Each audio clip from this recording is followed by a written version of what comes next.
everybody. Welcome to MuscularDevelopment.com's wrap-up of our 2017 San Marino Pro coverage, brought to you by Yamamoto Nutrition. Our man on the scene, well, actually it was our man and his woman, was Giles Tiger Thomas and Rosie Rascal Hart. They have they did all the coverage for us in Italy because it's very far away, and you know they're a little closer in the UK. And I want to run through the show because this was a big deal. This was the last show of the season. So it's a good way to make a lasting impression leading into the next season. Before we get into the top 10, Giles, overall impressions of the show. Was this one of the stronger shows you've been to this year or not? I think it's one of the best shows I've ever been to, mate. Wow. Wow. Seriously, I was not. I like it when I kind of have low expectations or no expectations. But I mean, look at it last year. Obviously, like with Bayeki was first. You had guys like Peter Clancy a second. You know, the lineup wasn't that strong last year. Now, obviously, this year you had obviously Cedric coming in from second at the Ferrigno last week, but it was a big show. It was a big show. I thought because the show started at 4, and I was expecting the Open Men's to come on, and all of a sudden there was all these other pro classes, but the Italian fans as well. I tell you what. I've been to shows all over Europe, and there's something about the Italian fans. They love their bodybuilding. They're really passionate. I mean, the atmosphere was incredible. The organization was brilliant. The venue was pretty good. It was a bit tight in some places. It was a bit hard to get around.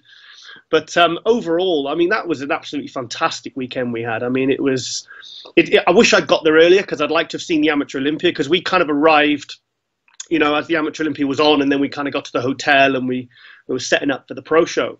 Yeah. But the next year I'm going to go earlier. I'm definitely going to go earlier. I'm going to go a couple of days before, and it's such a beautiful place where they have it. It's literally in the mountains, in the mountains of Italy. Somebody told me, and I didn't actually believe them. And as we were on our transport, we were literally going into the heavens. I was speaking to someone yesterday, and he said when he was in his hotel, his ears were popping because he was that high up. So I would think that having it in such a remote location might have, hurt the attendance, made it tough for various aspects, as opposed to having it somewhere like Rome, the big major city. But sounds like it didn't have any negative impact at all on the turnout. Well, no, it's right next to Rimini, but it's not classed as Italy, San Marino it's a republic of its own. Oh boy! So I was in a cafe yesterday with Rosie's coach Patrick and his partner Sylvia. And he said, I was talking about, San Marino. He says, no, Giles. He says, don't say this is Italy. He says, because they don't like it. He said, this is not Italy. Wow. It's like when Flex Lewis, at the Olympia, when they announced him once, I think at the first Olympia he did, they announced him as representing Great Britain. And he went, no. He says, I'm Welsh. I'm not British. No. So, yeah, but... Yeah, but it literally is in the middle. It's such a beautiful part of the world. I mean, I've been to Italy about 10 times, and I'd like to go back even just for a weekend. It was absolutely stunning. Okay. All right, well, let's get into talking about the show. 31 guys in the Open Men. That was a really big class. Ferrigno the week before was also a very large group of guys for an open bodybuilding pro show. So we start off with the Croatian gentleman, Big Peter Clancy here. So... You've seen Peter many times. How did he compare this time to previous outings? I think he looked slightly better than the Arnold Europe when he got 7th, which shows you kind of how good a quality this show was and how deep the lineup was. And if you remember on the last preview, and also the last wrap-up from the Arnold Europe, I heavily criticized his posing. I thought his posing was diabolical. Yes. But, yeah, his posing this time was very good. It was very good. He was hitting all the right poses. He was. I think maybe his posing could still be better because I like these. These big, heavily muscled guys. They need to have they need to make the most of these kind of the big, heavy, most muscles. He was kind of. He wasn't really holding his pose, but there was about 80% improvement. So and I was talking to a friend of his because he's sponsored by Yamamoto. Okay. I'm sure he said he was 25, but wow. I'm sure he's older than that because I featured him. I did some coverage on him about 3 years ago, and I'm sure he was 25 then. So I mean, even still, he's still. Well, I mean, he can't be older than 28. I mean, he is.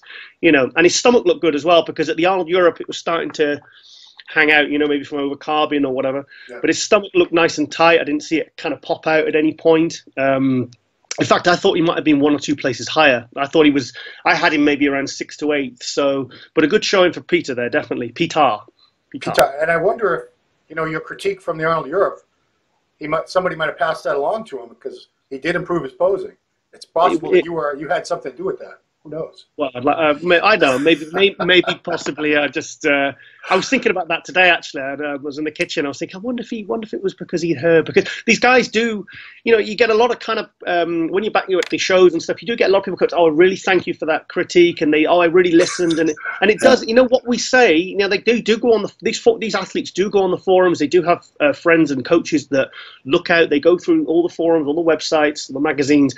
And they do search for critique because, someone like Peter, to have such a good physique and then be let down by something like posing, it seems a little unnecessary. So, it's a quicker fix than trying to bring up a body part or, put on 20 pounds of muscle. It's a little easier to fix your posing. So Definitely. So let's move on. Number 9 was B-Ray, Brendon Reina. Now we were talking in the preview a few days ago, hoping that we're going to see some really superior conditioning from him. Do you think he brought better condition here than what we've seen from him before? No, I was very disappointed. Very disappointed. In fact, I was just looking at the score sheets and I don't think he deserved 9th. There was guys behind him that were better. Yeah. And I remember I said in the preview, I said, well, maybe I'm going to find out, because seeing him in the flesh, I'll work out whether he's too big for 212 or too small for the Open. He's definitely too small for the Open. But having said that, this is a situation where Brandon Curry was last year. Right. Brandon Curry, kind of similar physiques, same name. Yeah. And there's a guy that, Bob Chick at the Olympia last year said to Brandon Curry, he says, look, do you think maybe you've been struggling a bit? Maybe do you think you'd maybe give 212 a try? And he says, well, who knows? And then obviously he went to Q8 and just supersized and, he's had a fantastic year. But going back to Brendon Reina, for me, he is too small for an Open unless he does a Brandon Curry. So I would probably, his condition wasn't good. His stomach was distended. He was blurry. Wow. I was very disappointed because I've seen photos and I've seen, footage of him. I was expecting him to look much, much better than this. So it wasn't a good showing for Brandon at all, but let's see if he does, if he sucks it down to 212 and gets that condition, because that's all he needs to do. He just needs to get condition. Or he needs to go to Kuwait for 5 months. He needs to go to Kuwait. Get on that anabolic chicken. Don't we all? Shit. Are you listening, Bader? Hook me up, Bader. So, I've thought Brandon for many years, so much potential, such amazing shape, the muscle bellies, everything. What a physique on the guy. But, I've been waiting for him to put it together. I'm still waiting. Let's move on to more happier or positive. I was following you play-by-play, Rosie and yourself, and it seemed like a huge surprise of this show was a pro debut of this Brazilian kid, Rafael Brandao. I never heard of him until you mentioned him to me during the preview, but apparently he made a hell of an impression. Oh, for me, with 1 or 2 other names, he was probably the most exciting part of the show for me. He's 24 years old. Yep. He's a superstar in Brazil because, Rosie's coach, Patrick Tour, that's his coach. I had obviously we spent a bit of social time with Patrick and Sylvia, and he really told me, that guy, the kind of support he gets as an athlete in Brazil is kind of what soccer stars get. Or, like some of the Middle Eastern guys who are sponsored, like Issa Obaid and Sami Al-Haddad, who are like sponsored by royal families, and they're given salaries and houses, and they're giving. It's so great to hear that athletes like that young are getting that kind of support. I won't go into the details of the kind of support he gets, but it's really. I was so happy to hear that because I just think because they love bodybuilding in Brazil. I didn't realize quite how big it was until Patrick really said, because he's just done a big month tour over there. And he said, literally, I think he said in Sao Paulo, there's 1,100 supplement stores. Jeez. That's ridiculous. He said you go Burger King, supplement shop. And it's just literally, he said you'll have them like 2 or 3 on the same street. So bodybuilding is really well loved over there. So this kid, now, funny story. I wanted to get, because he doesn't speak English, So basically, Patrick arranged to come. It was a little area backstage by the tanning, where I said, look, we can set up here and I'll interview you, and then, we can just have him there and put him through some poses. So I'm waiting there. This guy comes out, because obviously Patrick was still back in the tanning area. He comes out, and I went up to this guy, shook his hand, and I said, Rafael. I says, hi. And I knew he didn't speak, and he's like looking at me like, who's this guy? And I said, hi, Rafael, Patrick coming out, and he was just shaking his head, and he was getting more and more confused, and I was thinking, come on, mate, work with me, you know you're going to be interviewed by me now. Anyway, so the guy just kind of just wanders off, and I'm going to Rosie. I said, Rosie, go get him, stop him wandering off. What the fuck? I said, forget it. If he doesn't want an interview, fine. He knew what we were doing. And then all of a sudden, out walks Patrick with Rafael.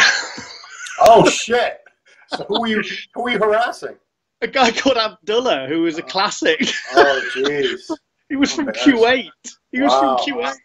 How embarrassing! But I was like, So anyway, Rafael came out, and he's kind of, I was just messaging Steve Blackman about him, actually. I said, look, he's kind of got this marketable, he's got the face, the marketable of the classic, the Chris Bumstead, the men's physique, the kind of, he's a pretty boy, Right, he's good.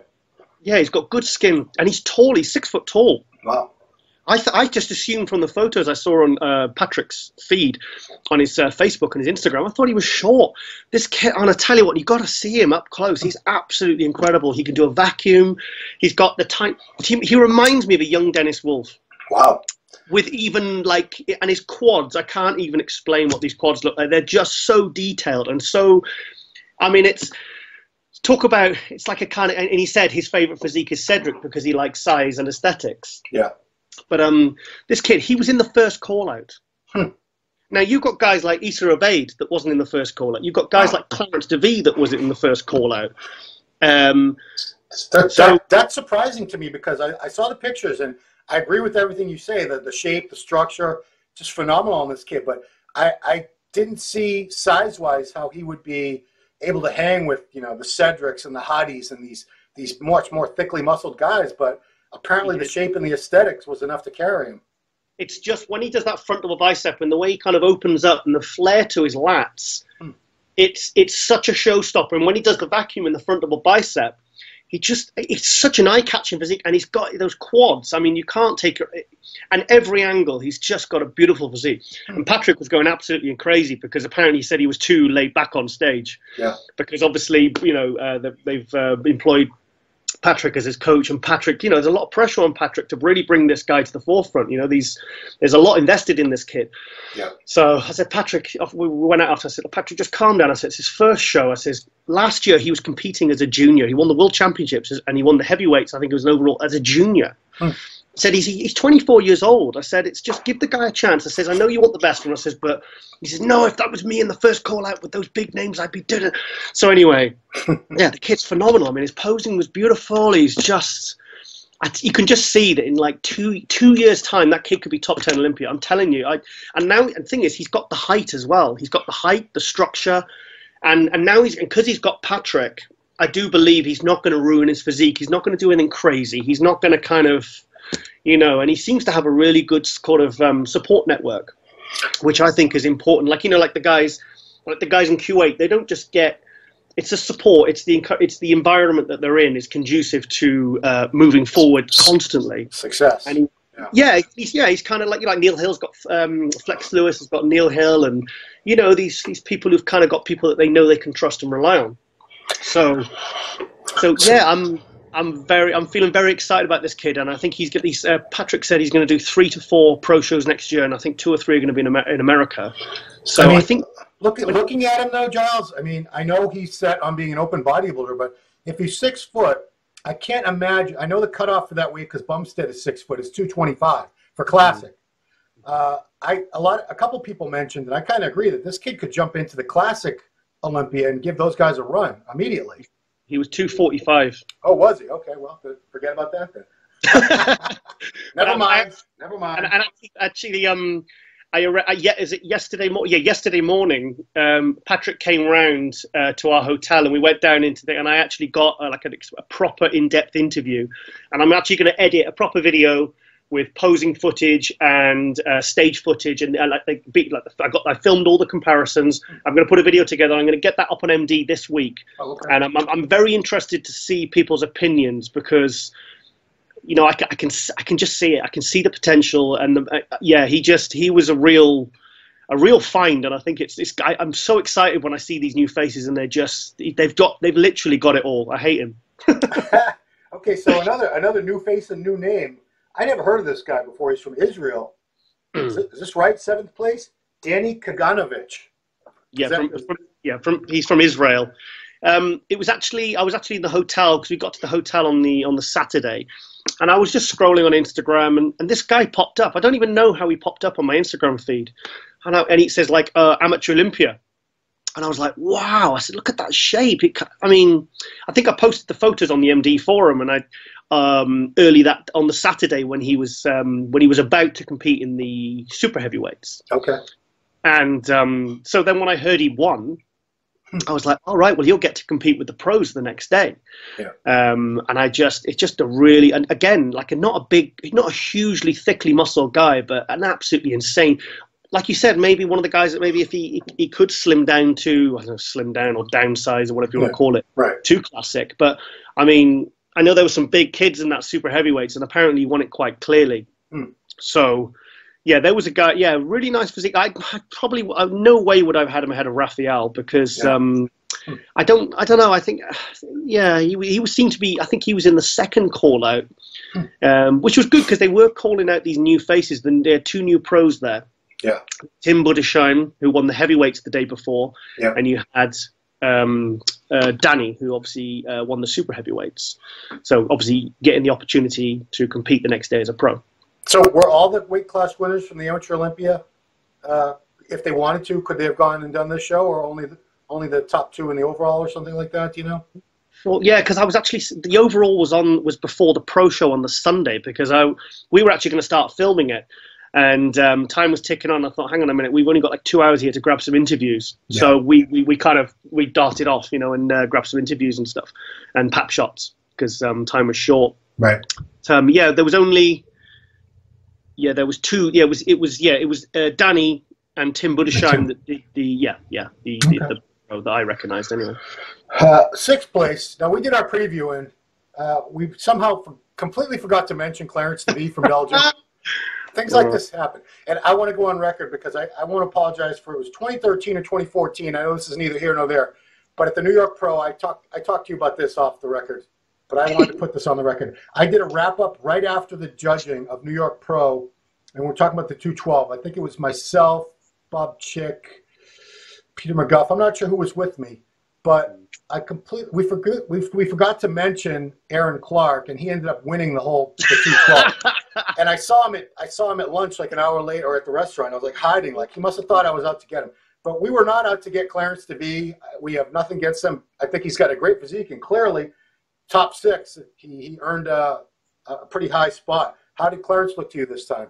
It's the best I've seen him. Wow, best I've seen him because we were upstairs. And we were meeting Patrick upstairs when we first got there. And I saw him, and I said, hey, Clarence, hey, how you doing? I didn't, I thought, I hope you haven't seen the preview. And it's funny, I said, can I just get a quick picture, pap shot, Yeah. And he kind of undid his jacket, and there's a photo where he's kind of pulled his jacket down halfway, and he's done like most muscular, and I went, I was just saying, he looks freaking good. Yeah. He looked dressed, he had a really nice colour on, and he looked like he never really has that kind of detail, but he did this time. So I said, oh, Rose, I hope he doesn't make like top 3 or something. Me and Ron are going to be fired. Oh, well. So, he looked really, really good. His condition. Apparently, he's got a really good sponsor now. I was riding back in the taxi yesterday with a guy involved in supplement companies, and he said he's got a really good sponsor now that really supports him. And he's obviously financially able now to really push forward with the improvements. But yeah, he looked fantastic. Really good, because I remember when he turned amateur, I think it was in Belgium, and he looked absolutely sensational. I think it was one of those, I forget the name of the show. And then when he turned pro, he kind of went for too much size, and he looked a bit imbalanced, and he never really, and it just kind of went too big, you know. And he's kind of, in fact, this time I think it was the biggest he's been, but it's also the most detailed. I mean, his legs, the detail. Wow. Rosie was going, the detail in his legs was absolutely insane. But yeah, he was. Yeah, that's by far the best I've seen him. So we could probably expect to see a little bit more from him next season. He'll probably be a little more prominent than we've. Like I said, he's somebody like the next guy we're going to talk about, Issa. Clarence, I kind of forgot about Clarence because I haven't heard much from him. But if he actually is improved, like you're saying, we should start hearing a lot more about him. Hopefully he enters some more shows earlier in the season before we forget about him again. So that takes us, now we're into the top 5. Yeah, go ahead. So Clarence is one of those guys that he was in the 212, and he kind of, I think obviously he wanted to move up into the Open, and then for a couple of years I thought, nah, he needs to drop back down to 212. But he was huge, absolutely huge. But he's really starting to get it together now, so I'm really pleased. Yeah. So top 5 now. Let's start with that guy we were talking about. We haven't seen enough of him. Issa Obaid from the United Arab Emirates. It looks like he was back to top form like he always is. I've never seen the guy come in off. Huge, granite hard, always in the running. So did you get a chance to talk to him at all? Yeah. I didn't speak to Issa, no. It was hard to try and find the pros, you see, because they kind of had them all in an area where no one could kind of get to, because like there was an expo, but there was, I don't know, it was the way, it was hard to try and find anyone. Yeah. But yeah, Issa, in terms of how he looked as good as he always does. I've never seen him out of condition. He had some good call. He wasn't in the first call out, which I was surprised by. But he was in the second call out, and because obviously in the first call out, that Rafael was in the first call out, but Issa wasn't. So I thought, shit, this kid's going to beat Issa in his first time, Right. But obviously they gave a bit more of a look to him and moved Issa up. But yeah, Issa looked good. I don't know what to say about Issa because he kind of, like I said, the only thing I can really say is he looked as good as he ever has. So that's my. Well, that's it's interesting you mentioned that because it's cool that the call-outs they shouldn't always necessarily be the way. If 5 guys got the first call-out, that shouldn't always be the top 5. Like you said, if they call out another group of guys, they should have the chance to compare to some of those guys and rightfully probably beat some of them if they deserve to. It sounds like that's the way things went down over there in Italy. So good for the judges. Okay, so 4th place. Never heard of this guy from Germany. Obviously, he was an amateur up until that day, right? Tim Budesheim. So would you have had Tim up there? What's this guy look like? Tim, well, the first time I saw Tim was when he won the juniors at the first ever Arnold Europe was in 2011. MD sent me, and he won the juniors. And to be honest, he wasn't much smaller than he was like on the weekend. He just dwarfed everyone. And he's been around I've seen him around at like a couple of heavyweight shows, and I see him on some of the news feeds. So, and he's very popular. He's a good-looking kid. He's got really nice. Just 4th though. I was surprised at that. I probably would have had. Yeah, 4th was a bit of a surprise to me. But to be honest, his condition was insane. And someone said, "Oh no, because Steve Weinberger kept moving him around, and they said, oh, Steve really likes the really granite hard condition." It's because someone said on the forum said he's almost like Dorian kind of graininess, that hard looking, like thick, dense muscle. Yeah. And there was this one shot where he just did like his like a lat shot where he kind of see like the fan and the striations in the lats, which kind of just was a showstopper. But he's not. I think he's got a bit more work to do. He needs to widen out a bit because he's a bit straight up and down structurally wise. Yeah. But yeah, for me, he wasn't like as memorable or kind of impressive as say Rafael or even that Danny, I suppose. But yeah, he was 4th. Yeah, I mean, I would have had him maybe a couple of spots lower, but I mean, he was getting some good call-outs in 4th place. I mean, that's incredible. I mean, he did actually win the overall. He won the overall. At the Amateur Olympia, and they gave him a really good shot there. So but like I said, his condition was insane. It was a nice level of condition. Would you say his condition was the best in this group of open men? No. Okay. Yeah. I don't know. Yeah. I think it was between him and that little guy who got second, who I'll talk about in a second. Yes, okay.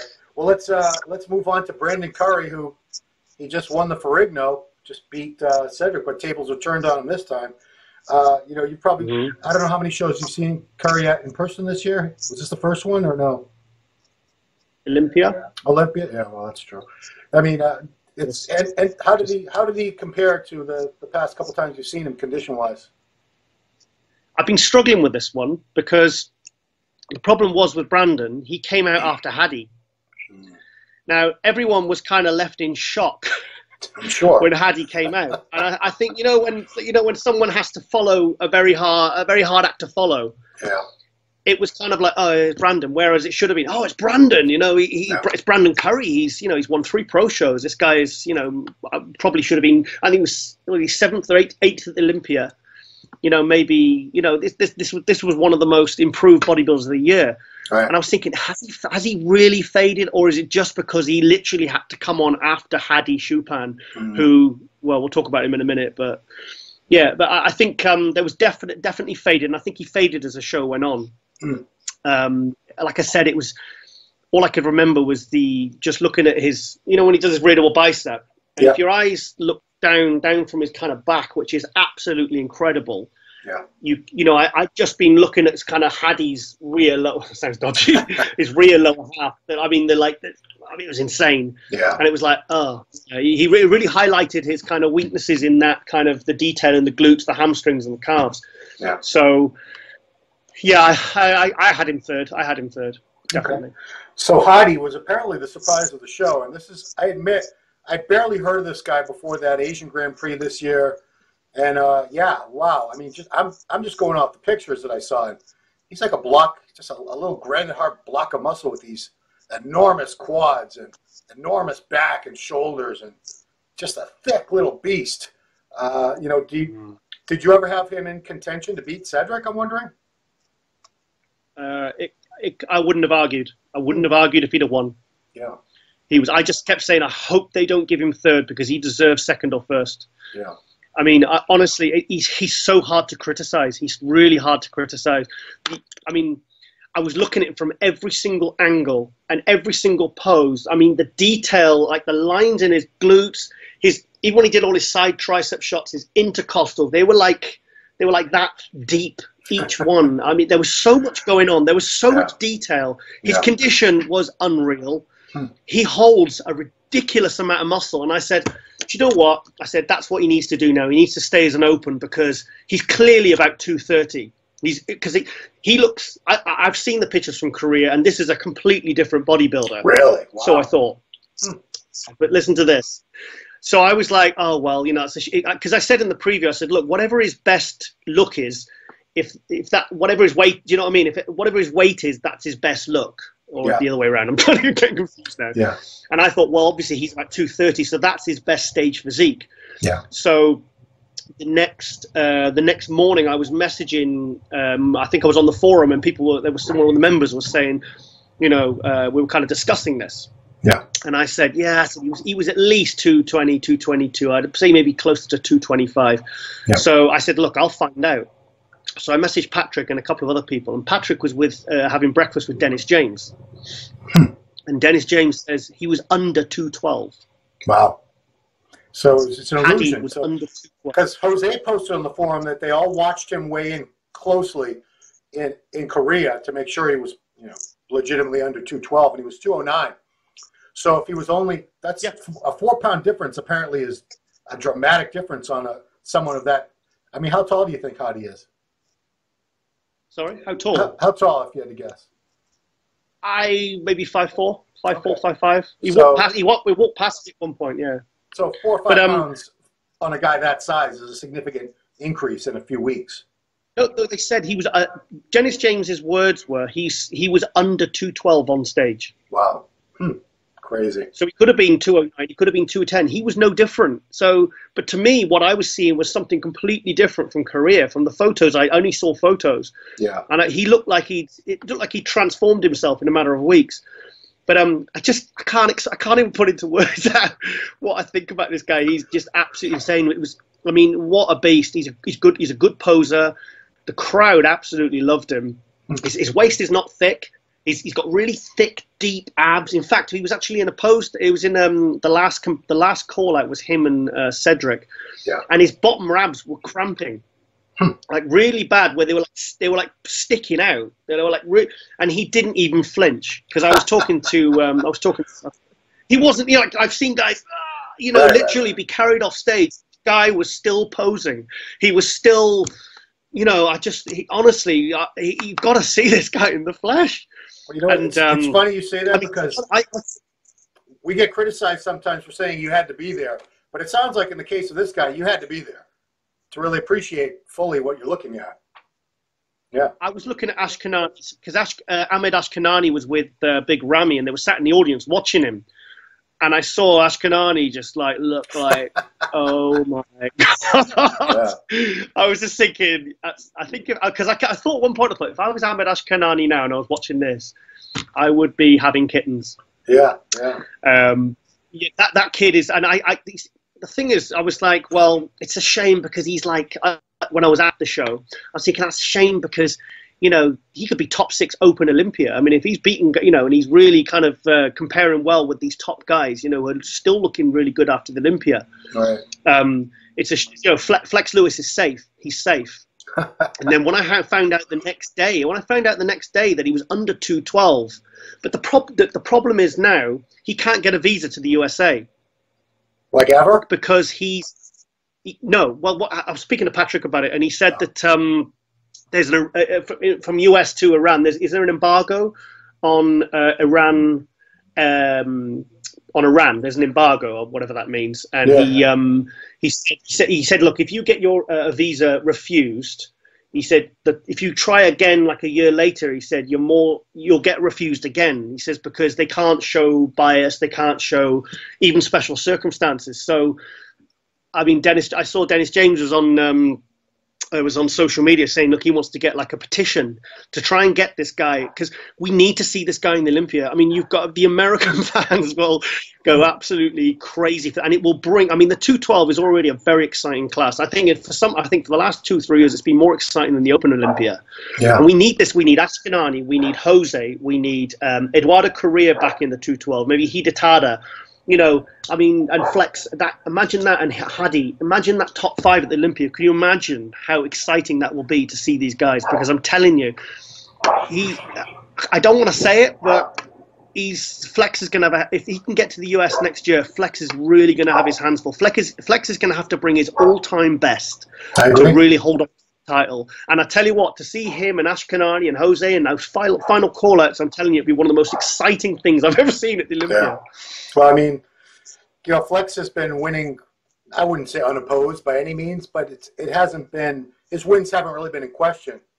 But I think this guy, from what I'm seeing, this guy could push him to the brink. And, you know, I don't think, if Hadi showed up looking the way he looked from the pictures that I saw here, unless Flex, you know, comes in even better and, you know, this top condition, the best we've ever seen him, I wouldn't argue that Hadi could beat him. And, you know, I know you're a good friend of Flex, and I like Flex. He's a good guy, too. But this guy could take him out. He's that good. Yeah, he could. I mean, I was looking at every single pose, you know, every single compulsory, and I was thinking, he doesn't really have a weak pose. Yeah. You know, he's everything's there. The thing is, he's not just got a crazy amount of size and thickness, but his detail and his conditioning it's like as good as it gets. Yeah. The only pose I think really just was his readable bicep, which obviously Flex would destroy him on. His readable bicep maybe does. Thing is, in a year he could maybe get that more detailed and a bit more going on. But like his rear lat spread, I mean, his lats started at literally they were poking at the top of his glutes. Yeah. I mean, he's so complete. He's not missing. I looked at him from I've been studying the pictures. I took about hundreds of pictures, and he's hard to pick fault with. Whereas kind of Flex does have a couple of weaker poses, you know. Right. But I mean, we've got to get. I don't know how it'll be done, but it would be such a shame if that guy can't get to the Olympia next year in the 212 because I'm telling you, it will. It's like, say, you know, like in '92 when Kevin Narone came along, went straight in and got second at the Olympia and pushed Dorian. And it's like someone coming along in the Open now and you and me discussing, look, this guy could push Phil Heath. Imagine how exciting that. Well, it's, you know, the 212 is, you know, it's a hugely popular class. Right. So I just want to see him in America. I want to see this guy. I want to see how the fans react to this guy, because I tell you what, he's, like I'd studied photos, I'd seen video, and I tell you what, like I said, you've got to see him in the flesh, because he really is something special. Okay, so that leads us to the champion. Started off the season with a win at the Arnold Classic, Ohio, and here we are. That was March. What are we in? Almost 9 months later, almost. He pulls off a win at the last show of the season. Cedric McMillan. What a way to bookend the 2017 pro season. And I heard a lot of people saying this was the best they've seen him, maybe ever. You know, definitely better than he was at the Arnold, which is saying something. I thought he looked pretty good. So was it an impressive sight to behold? I was just so happy that he won. We actually, well, literally this time, well, it was this last night, we were at Bologna Airport, and Cedric was there. So me and Rosie went up and started talking to him. We were probably with him for 30, 40 minutes, talking solidly. And I said, Cedric, I said, because we did a separate wrap-up, and I said, the first thing I said when we talked about you, I said, Christmas has come early, I said, for us, because me and Rosie, we're such huge Cedric fans. And, you know, after the Olympia, I mean, that we saw it. It was so disappointing to see him. And, you know, he kind of, and then Rosie interviewed him at the Arnold Europe, and he was kind of just, he was so upset. She says, well, do you think it's a learning experience? Do you think maybe it's just one of those that you can just talk down to experience and learn from? He says, well, I can't really learn from it. He says, because I thought I was looking good and everything just kind of went wrong. It was horrible. So, and then when he said he was going to do another show, and obviously I said to Rose, I said, I bet he does the Ferrigno. So he did the Ferrigno, got second. I was like, damn. Yeah. And for me, it was because I know Brandon got straight first and Cedric got straight second. For me, it was a bit closer than that. So and when obviously I heard he was coming here, and then I heard Brandon was coming as well, I thought, oh no, Brandon's going to beat him and he's going to get another second. But mate, he looked sensational. He looked fantastic. He seemed a lot more relaxed. Maybe the thing is, we saw him at the Olympia, so he was relaxed. He was confident. He just has that stage presence that which is kind of, you know, unparalleled really. So yeah, he looked good. I'm just trying to think if it's the best I've ever seen. I would say, yeah, like his hamstrings and glutes are always problem areas for him. Yeah. And his like hamstrings was so sharp. I mean, that's the telltale area for Cedric. Right. Everything was popped. I still think he could come in a little bit fuller, but then maybe he might have lost that dryness. I mean, for the guy that size, it's probably hard to get that combination of fullness, but he has such a beautiful look, Cedric. I mean, yeah, I was buzzing. But you know that Hadi got one first place. I've been looking at the scores. It was a straight first, and then, well, obviously Hadi had one first place. So yeah, but you got to give Cedric, I'm just so give him a lot of credit, because that's a long trip, and for him to hold his condition, and especially it's been such a long year for Cedric. Yeah, I'm really surprised he's still competing at this time of the year, and to be at his best. That says something about him. That can't be easy. Well, he flew into London with us this morning. Sorry, was it this morning? Yeah, well, last night, this morning. Yeah. He was on our flight. So yeah, because he had a connecting flight, but he was going back home. But he said to me, he says, like, I didn't really put this on social media. He says, but because, you know, he's heavily involved with this youth project where he's kind of, you know, helping disadvantaged kids, and he's you know, it's a youth project, you know, where they're with the young kids and they're trying to, you know, get them out of trouble and stuff like that. Yep. And he said, and it was so nice because he said, guys, he says, I am so relieved. He says, I'm so happy that he said, that was his word. I'm relieved that, he says, do you know why? What? Because, and I said, what? Because you won. And he says, no, not because I won. He says, because now I've got the money to buy 2 big, huge heaters for my kids. That's what he calls them, his kids. And it was just so, yeah, it was so nice to hear a bodybuilder kind of, he was so excited for them, not for himself. Yeah. Because he now had this money that he could do something with. He says, I've been feeling like a bit of a failure after the Olympics. He said, they didn't even know I was competing this weekend. He said, I didn't even tell them. He says, because I didn't want to go back a loser or whatever. I was like, me and Rosie were like, what? But, you know, he said, look, he said, everything. He says, my bodybuilding, everything that I do, He said, all these different things I've done in the military, and he says, I honestly feel like it's all been for this reason. He said, I feel like this is my purpose. He says, my bodybuilding, he said, I'm going to use it. He said, I feel like it's all drawn to this one main goal of kind of making a difference to these kids' life. And me and Rosie were like, oh, we want to hug the guy. Wow. It's just, it's so, I was getting goosebumps listening to it, and it's just so nice to hear someone that is so, because, I mean, bodybuilding can be I hate the word narcissistic, but it can be quite a self-absorbed, absolutely, materialistic. I mean, we've seen certain bodybuilders waving cash on their Instagram in photos. And you just think, come on, do you really think that's a good thing to do, to make fans love you? But I mean, Cedric's not doing it for that, because he said literally the day before I flew out, he says I was from 9 in the morning to something like 10 at night. He was there like painting one of the units. Wow. And he said I was still getting my meals in. He says, I do it. He says, but I just have this drive. He says, and he said it helps drive his bodybuilding. And I don't know if you were aware that Lee Haney had something. Lee Haney, also a very respected guy who wasn't in it for his own personal glory.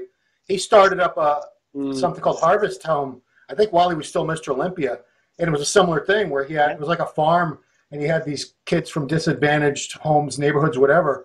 He was doing everything he could to help them. So, yeah, Cedric's following in that example. What a guy! Yeah, because we always say he's like I think many of us have said he's kind of like a modern day Lee Haney, but it's a nice example for, I think, to set. But it's like I said to him, I said, have you got any more videos coming out of that? I said, because I think that this needs to be shown. I said, you'll inspire other people, maybe other athletes, to kind of think, well, maybe it's not just all about me, and it's not just all about, that the world isn't over if I lose a show or things don't go the way I want. Maybe there is something else that this can be used to sort of inspire and help other people. And it's one of the reasons I think that you like Cedric as well. It's more about, like Rosie said on the play-by-play, she says, on stage, she says, Cedric brings heart. And I was just like, it's just, it makes him something more than he is, more than a kind of just a body or a physique or something, or someone that poses nicely, or, or someone that brings a classic aesthetic look. It's something that brings a lot more to the industry, and I think we need more of that, mate. I really do. I mean, his acceptance speech at the Arnold Classic when he won, he was really trying to unify basically all of us and saying all these other guys up here. He took the attention away from himself, and he was saying all these guys up here are champions. They all worked hard. They all deserve credit. And then even in the next day, I watched a good part of his victory seminar, and same thing. He's a giving person. He wants to make a change and make a difference, far beyond winning titles. And that's almost like inconsequential to him. He's really in this to make the industry better, to uplift everybody in the sport. Yeah.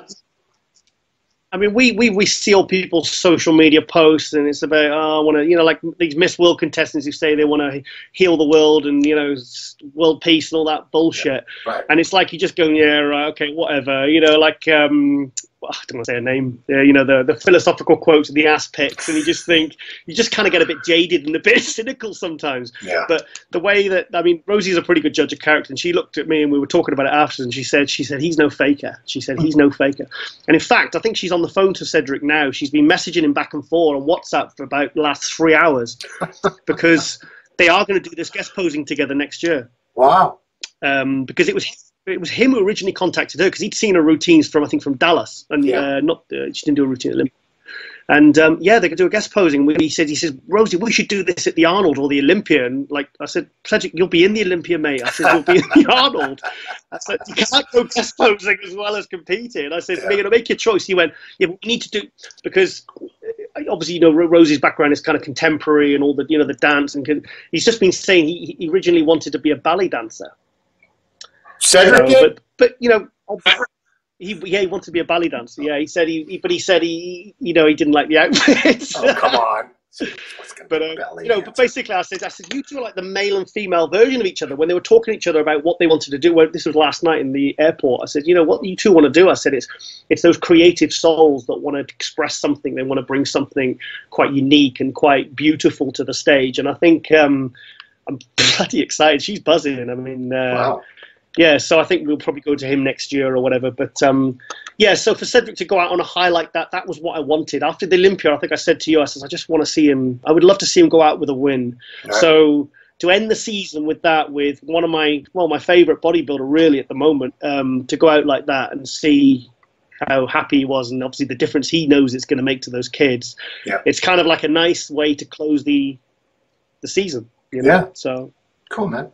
Well, I appreciate you and Rosie making the trip over there. You know, wasn't a short trip, I'm sure. Wasn't an easy trip, I'm sure. And you know, you were our eyes and ears. You made us all feel like we were there watching everything on stage with you, as you guys always do. Can't wait to watch your interviews later today. All that stuff. Yeah, I'm going to get those. I've had a bit of an issue trying to get those uploaded because the hotel internet was an absolute nightmare. I was literally up in the night, bloody in the pitch dark, and it kept freezing, and then I had to restart it, and I was like, ah. But going back to Cedric, yeah. I said, so what's next to you, Cedric? And he says, I'm going to do the Arnold. Oh boy. Yeah, because remember we discussed it, and I said, well, maybe if he wins this one, he'll just go and I said, you're going to stay off and do the Olympia? And he went, no. He said, I'm going to do the Arnold. He says, and the Arnold Australia. Wow. So, because I think I'm not sure, maybe I'm putting two and two together here, but I heard that Ramy originally was going to do the Olympia, but now he's not. He's not doing that. I think he's going to do maybe just the Olympia or do a later show. Yeah, so I was quite excited. I was like, this guy, he's not hanging around, you know. He's obviously fired up, you know. He wants to. Thing is, he's going as the defending champ, so that's great for him. Sure. But yeah. So, Ramy was. We saw Ramy yesterday as well because we stopped by this other hotel with our taxi thing. Yeah. And I pulled up and I joked. I said to Rose, I said, I'll bet Ramy will get in now. And then who comes walking out? But 152 kilo version, 152 kilo Ramy, and I was like, oh shit. I said, I better be careful what I say. So we're trying to get his cases in, and then eventually they went, no room. So he had to get the next cab. Yeah, I got a couple of funny videos I put on Instagram actually of Ramy. He's like pulling pieces and like waving to us. Yeah, Ramy needs his own cab. Ramy is not somebody who should be sharing anybody's cab. I'm sorry. No offense, Ramy. Yeah. You're too big, dude. Okay, cool. So yeah, looking forward to seeing all that coverage. So that is it. That wraps it up. That was excellent coverage of the 2017 San Marino Pro with Giles Tiger Thomas, Rosie Rascal Hart, brought to you by Yamamoto Nutrition. Thanks for doing a great job, guys. We really appreciate it. And there's still going to be more videos coming in today, everybody. So please keep an eye out. Watch them all. If you haven't seen Giles and Rosie's interviewing style, it's a lot more interesting and entertaining than your typical interviews with athletes. I can tell you that much. So thank you, Giles. Oh, thank you. And we'll talk to you guys later. Peace and quiet. Peace and quiet.